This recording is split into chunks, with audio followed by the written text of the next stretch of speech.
Welcome back to Behind the Booth. Don't forget to like, comment, subscribe. Today we have a very special guest. He goes by the name of DJ CeeLo. Easy. Probably heard of him. Probably. Definitely heard of him. Or probably heard of somebody that has my name, but it's not me. Possibly. But we got him in the building. Been watching his journey for a while. And yo, CeeLo, welcome. Congratulations, man. Yo, man. We here. Thank you, man. If you guys have, hey, no problem. If you guys haven't seen, also right up here, we just did a Dimbo 2024 mix, all the heat. You know what I'm saying? So definitely, you know, Planetidos. You know, so it's yo, fine. he got the moves. I don't have to. I don't know, man. I saw you like you was practicing. You was like, yo, I was like, damn. I'm over here figuring like, what record am I gonna play? And he's over here like dancing, man. That's when he got the cut and he got. I was like, wow, man. No, but it's all good. But yeah, man. So let's take it back to like your journey of like, when did you start DJing? I actually started DJing when I busted my knee in college. I used to play football. I tore my ACL, MCL, a whole bunch of the LCLs and the L's and knees. Those are the ones that I tore, those ligaments. And a friend of mine had a turntable set up that he brought to school. And it was like probably it was like 2001. Yeah, 2001. I would say, yeah. So I started doing my college parties. Really? Yeah. After I busted my knee in a football game, I became like confined to a bed because I couldn't walk. And you know, I used to watch my boy DJ, and that's like, that's kind of cool. And he'll run off to class. Yeah. And since I couldn't walk, my leg was low. I could just like hop over to the tables, and I was just like kind of like practice. And then a few of the guys that kind of knew somebody that they were like, yo, so you do this like this, and oh, this is like that. And then, you know, shout out to my roommate in college, because he used to watch me practice how to bring records back just to learn timing. Wow. Not to learn this. Like I wanted to learn, okay, so I would bring it back on a record player. I mean, on a tape deck. And I'd just be like that, just like trying to create it. And shout out to my brother Gene Kruger. Wow. Gene Kruger, that's his name. That's what's up. So you started back in college. You got your first pair of turntables. And when did you start noticing DJing start taking off for you? I guess it's when I came back home. I wasn't thinking about DJing, by the way. When I came back home, like DJing for me was like a college thing. Like I was like, nah, you know, I gotta become what my dream was. I wanted to, you know, join the force. I wanted to be a cop. I wanted to be a police officer. So DJing wasn't an option until I started going to the clubs and I saw some of the DJs, and I'm like, damn, he would sound a lot better if probably would have done this. And when I got my shot, man, you know, there was a party of 2 floors, right? And I got my shot and I started DJing. I pretty much brought everybody upstairs. Wow. So our floor got rammed out, and dude was like, yo, who are you? I'm like, nah, I'm not even supposed to be DJing. My man's supposed to be DJing, but he's in a little situation right now. So, you know, I took over for a little bit. And that helped me kind of like move forward. And well, my boy, who's also the part of the party, he was like, yo, you wanna do the party? We'll give you $50 a week. Wow. I was like, but you gotta be here at 10 o'clock and you can't bring nobody. Oh, man. And I used to, and it was only a 15 minutes. It was only a 15-minute hip hop set at a Spanish club. They used to hold, every Sunday they would do 1,000 people, 1,000, 1,500 people.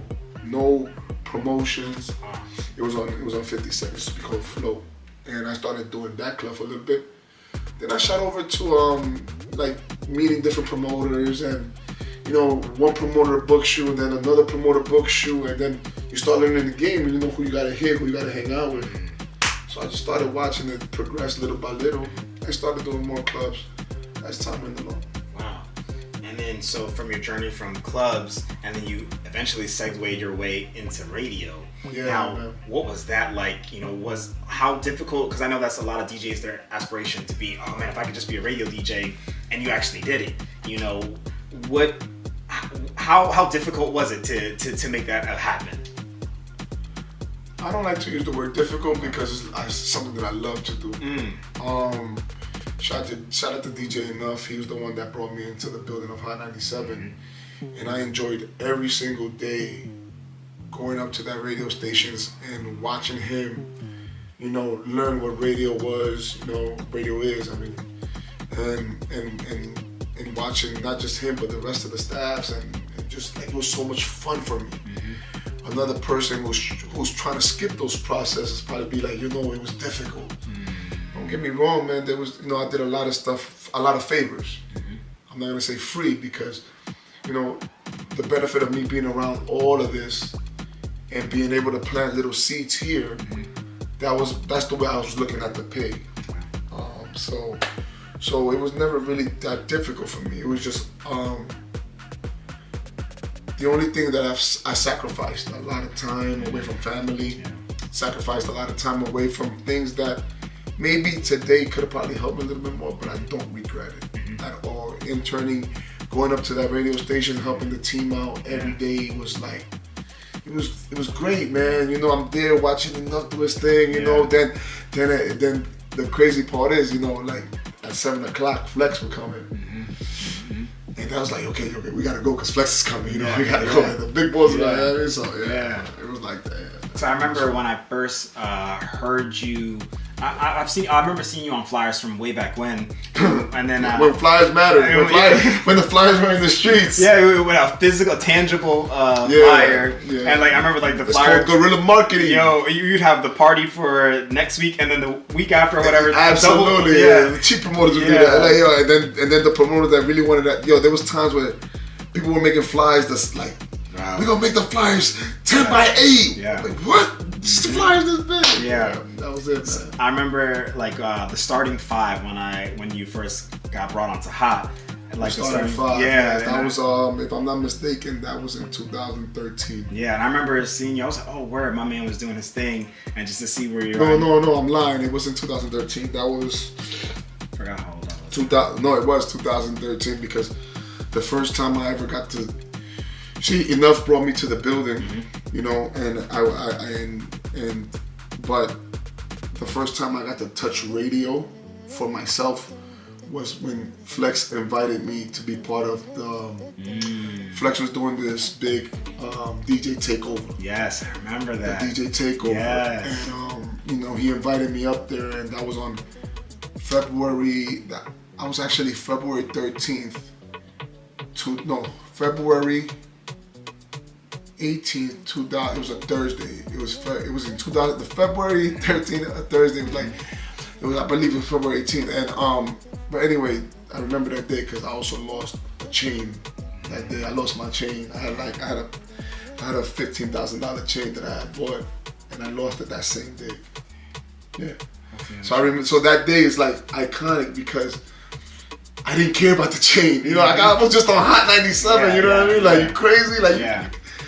Money comes and goes, Black boy. Like that dream, that opportunity, and to have Flex on the other side. And a lot of people don't know this. Like, you know, I have a great relationship with the heavy hitters, and you know, I'm part of the family. But I really met Flex before everybody.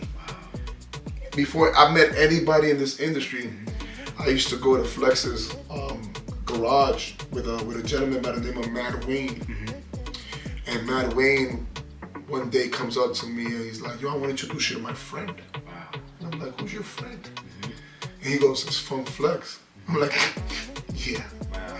I'm in the Bronx, bro, like up by Castle Hill all the way up there. And I'm like, and I remember the day because I go, you know Flex? He goes, that's my brother. I went, that's what's up, bro, man. Want to have a drink? I went just like that.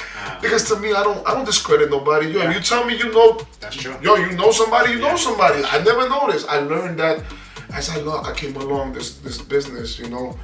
Don't ever discredit nobody because you could be talking to a CEO of a Fortune 500 company. You just don't want to dress up that day. That's a fact. You know, so I was able to like, you know, connect with him. And it was fun, man. It was a lot of fun. And he introduced me to him, but in reality, Enough was the person that brought me to the building, and he gave me the opportunity to be around those people, to really, you know, get my opportunity. Yeah. Big ups to Enough. No, absolutely. I love that man. And then speaking about I till this day, I would say now I love that man because I learned so much from him. Mm-hmm. Like, people might say copy, not copy. Like that, like when I used to watch Enough get on those, because radio has a technique. You can't just be a club DJ on radio. Like, there's a big difference. And there's a format. Yeah, man. And I used to watch this man knock out readers, pow, pow, pow, pow, or like he'll get a live read and somebody will be like, oh, yo, spice it up, Ian. Yo, da da da da da. That shit used to be so dope for me because remember, like, you as a DJ, you learn the club, but when you step in those buildings and you're surrounded by these people that you grew up listening to and you watch them how they work, you're like, holy shit, like, that's fucking dope. And also that's how he does that, and this how it goes, and that button goes here, and you know, in case somebody curses, you know, so you start learning the process. And I could never take that away from that man. That man showed me. He personally didn't go, this is how you do it, right. But watching him and shout out to Cam too, Camilo, man. Mm-hmm. Camilo showed a lot of, because Cam is a totally different DJ. Totally different DJ on radio, you know. Shout out to him. Yeah. You know, I learned a lot from the people at Hot 97, which whatever I learned there, I was able to, you know, switch it over to the other side and kind of just translate it, really. And switching over to the other side is a good transition. You know, bro, there's not many DJs who can DJ on both stations. Like, you can body it on a hip hop R&B station and then a full Latin set, you know, on a, you know what I'm saying? So, you know, how did you go about doing that? Being able to do both stations at the same time? Well, getting on Icky's, it started off as just like, you know, just regular, you know, mix show freelancing. Mm-hmm. From there it went on to, you know, certain things happened in my career where, you know, I had to make a few changes. Mm-hmm. Kind of, it wasn't I was forced, but it was more like, okay, this is the only option you have right now. Mm-hmm. See, so you gotta go with it, mm-hmm. and you can't go back. Mm-hmm. So I spent a lot of time reading newspapers, mm-hmm. Spanish newspapers, even though I come from a Spanish background, mm-hmm. and my family is very Spanish oriented. I come from Harlem, you know, surrounded by Dominicans, you know, mm-hmm. like learning different dialects, you know, I had to really pay attention more to that. Mm-hmm. Like, pay more attention to my Cuban friends, more attention to my Colombian friends, pay more attention to my Dominican friends, really pay more attention to the Latin side of everything. Mm-hmm. And I ended up, you know, little by little, I started off with just mixing, and then I started watching guys like, you know, like Bacan, mm-hmm. and then, you know, about the Polito Vegas, and, you know, the older guys, shout to Alex, of course, you know, you learn the presence, you learn what's make them great, mm-hmm. you know, and you go, all right, so I'm gonna do it my style. Mm-hmm. So whatever I learned on the other sides from the other DJs, mm-hmm. all I did was translate it, which translates now into what is really what the DJs are today, what we're doing. You know, we're doing Latin and hip hop in the club because that wasn't heard of before. I'm not saying that I'm the reason why it happens. No, by the way, let's get that clear. But like, I was definitely at the beginning of that stage where in New York City, the Latin music was a wow effect. Yeah. Now you got hip hop DJs playing Latin music sets, bro. Like a whole set. Bro, the rooms right now, it's like Latin and hip hop and Latin, like that's the popular music right now. Like, you know what I'm saying? Like, you know, so you can play those two genres and you could do it all night. You know, of course, open format, you play other things, but that is definitely popular right now. And then, so even with your debut, I'm gonna go back to when you said you were reading newspapers. Was that to brush up on the Spanish? That was definitely to brush up on the Spanish, learn a little bit more on the Spanish. Okay. Because I tell you, there's a difference. Like, please, when I tell you that these guys are dope radio DJs, mm-hmm. I'm not discrediting them. They're outside, like, they're great club DJs. But I advise my advice to any person who's trying to learn radio DJing, really pay attention to the guys that've been there for a long time, because dialect is very important. Choosing your right grammar, you know, like, yo, Me and Julz is doing a YouTube. No, Julz and I. Yeah. Believe it or not, there's so many people that really will pay more attention when the dialect comes correctly. Yeah. And again, I commend the guys over at Hot, the guys that have been there for so long, because they've been hip hop DJs, but if you hear them, they're really intellectual, smart people that are not just, yo, find me here and call me here. No, they like, if you really have a sit down and they really know the stuff. So I really just did it to learn more, because there's two different worlds. That's true. There's two different worlds. Whatever's happening, just the way artists manage themselves in the Latin world is totally different from the way the English artists manage themselves. The way a Latin radio station manage themselves is totally different from a radio hip hop, like an American, English speaking station. Like it's two different worlds. And even though we're in the capital for radio, and it should work simultaneously, it's not. It's not. I've seen it for myself for the last 10 years. Yeah. Yeah. So you just really, you gotta just learn. Right.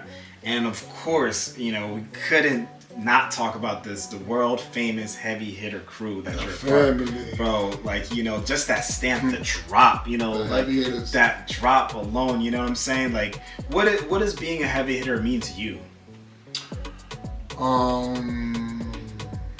What's a heavy hitter mean to me is, you see that call we made earlier? Yeah. See how I know you noticed that energy. Yes. Like, I haven't seen my brother in maybe, you heard him, I haven't seen you in a minute, whatever.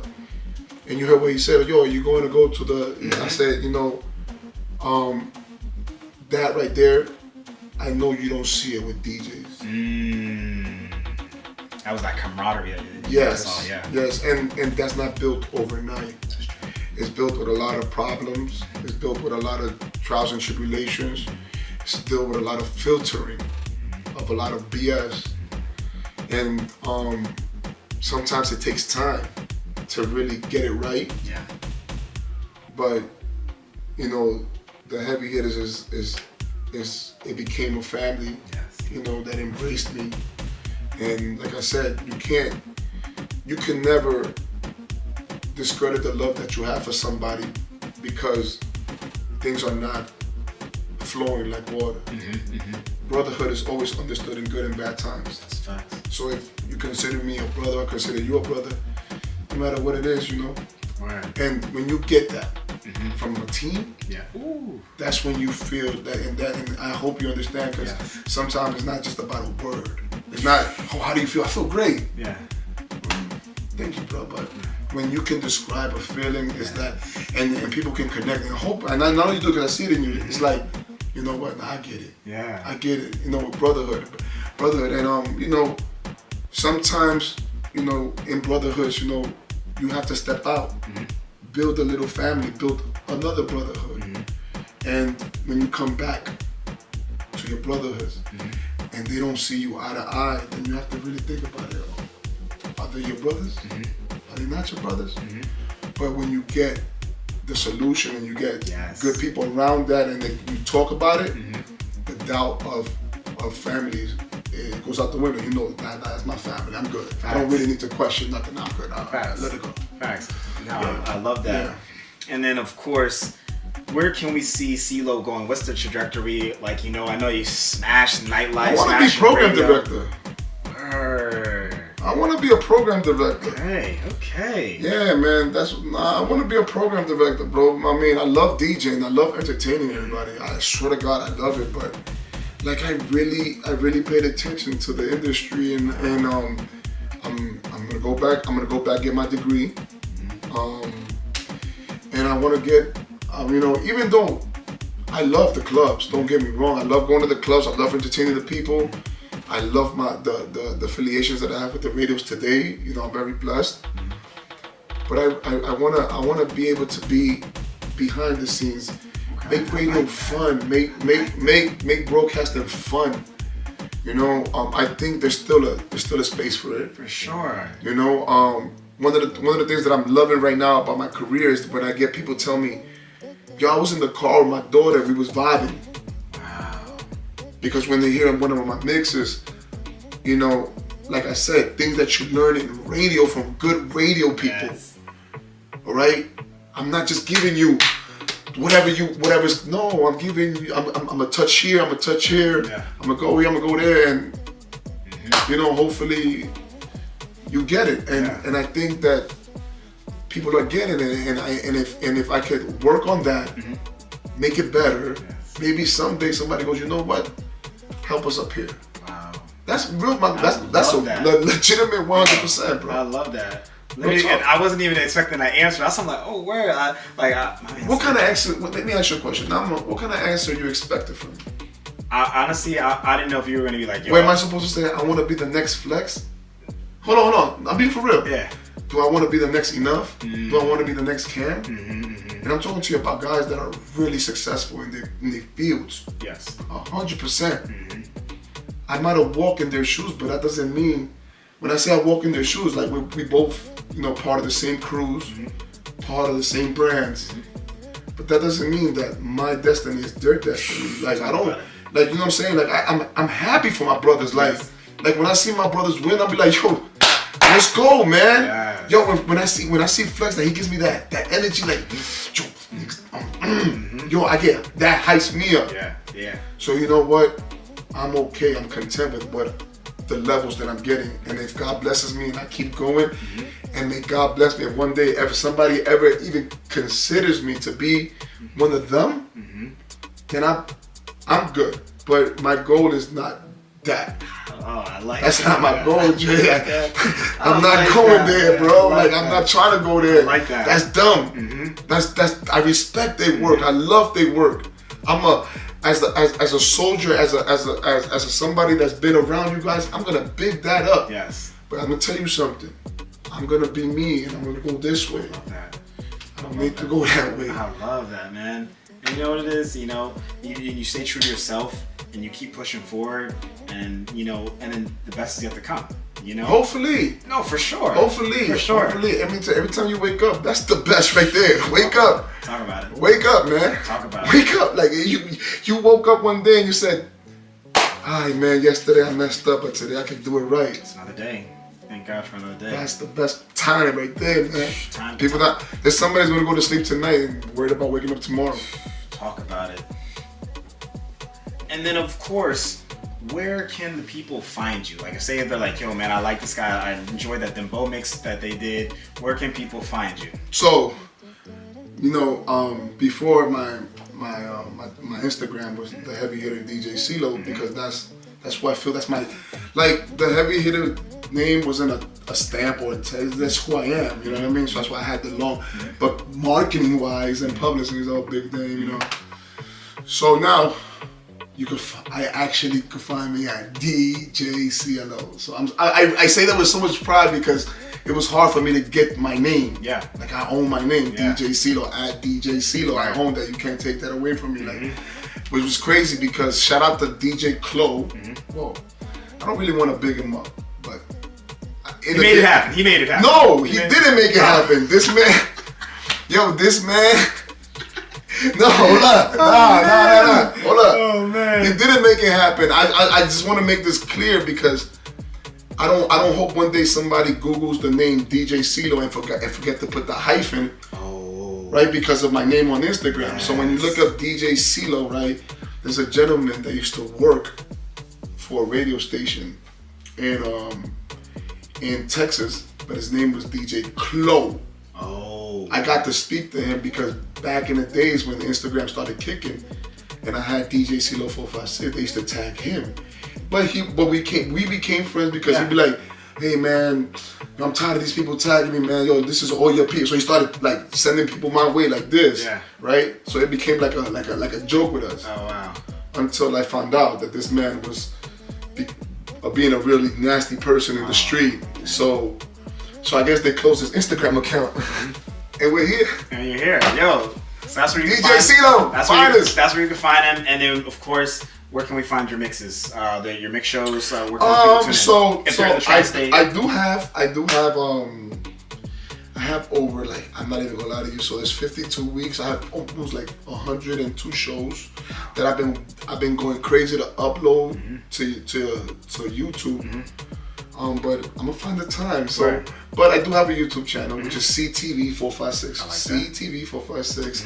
You can find some of my mixes on DJs on my SoundCloud, which is /DJ CeeLo. But more importantly, when you get some time, visit djceelo.com. Perfect. So that way you could see a little bit of my biography, see a little bit of what I've done, see a little bit of what I've been a part of. And I also have some videos, mixes, because I've done a few records out there. Word. And your radio shows, can't forget, like, if Oh, they're in the man. tri-state area, where can they tune in, what time? Well, you know, for those of y'all that like hip hop that are in New York tri-state area, you can always tune in for now. You always say, you know why I say That's for true, now? that's true, because things can change. Because the industry is like Yeah, that, yeah, you know, yeah. and sometimes it doesn't have to do with your talent. It's just, you know, a radio station flips, ciao bacalao, that's Yeah, it. facts. Either they're gonna use you or they're not. So for the time and for Just check your socials and you'll Hot find it. 97 Just each check and, the each and socials. every Monday night for Just check now, the socials. 12 a.m. Just check Hot the 97, socials. and we got something else coming on the other side. Exclusive. We're just trying to finish the details so that way I can go blast off on something else over there. But it's Easy. coming, man. You already know what it is. Well, we got my man DJ CeeLo in the building, DJ Julz behind the booth. Thank you guys. Don't forget to like, comment, subscribe, and you already know what the time it is. Yo, thank you, my brother. Yo, Ju, you know what it is, man. Easy.